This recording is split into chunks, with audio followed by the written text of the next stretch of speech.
দিলীপ ঘোষের পদযাত্রায় পুলিশের বাধা দেওয়ার অভিযোগ ঘিরে ধুমধুমার বর্ধমানে।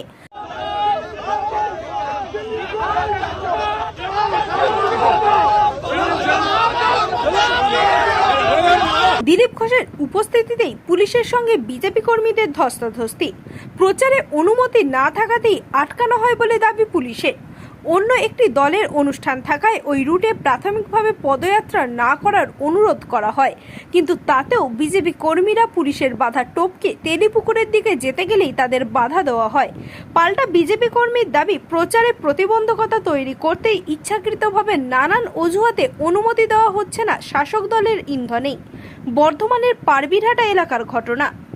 নির্বাচন শুরু থেকে আসছে, সময় কম, আমরা অনেক প্রোগ্রাম করবো, ক্যান্সেল করতে থাকে অনেক জায়গা বাকি, তখন পারমিশনের তোয়াক্কা না করে আমরা কার্যক্রম করতে বাধ্য হবো, কারণ মানুষের কাছে যেতে কেউ আমাদের বাধা দিতে পারে না। আমরা এখানে রোড শোর জন্য পারমিশন চেয়েছিলাম, নিয়ম মতো 2 দিন 3 দিন আগে আমরা দিই, কিন্তু অজ্ঞাত কারণে ক্যান্সেল হয়ে যায়। এখানে নাকি টিএমসির কোনো মিটিং হচ্ছে, তাই আমরা রোড শো পারমিশন পাবো না। শক্তিগড়েও তাই কাল রাত্রেবেলা ক্যান্সেল করা হয়েছে আজকের প্রোগ্রাম। তার প্রতিবাদ হিসাবে আমরা এখানে খানিকটা পদযাত্রা করলাম, যাতে কোনো প্রতীক নাই, মাইক নাই, তার কোনো পারমিশন লাগে না। আমি বাজারে ঘুরে লোকের সঙ্গে জনসম্পর্ক করতে পারি, সব জায়গায় করছি, তাতেও পুলিশের আপত্তি।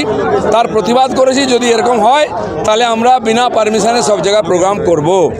পুলিশ আপনাকে বাধা দিল, যেতে দিল না, নাকি টিএমসির মিটিং হচ্ছে।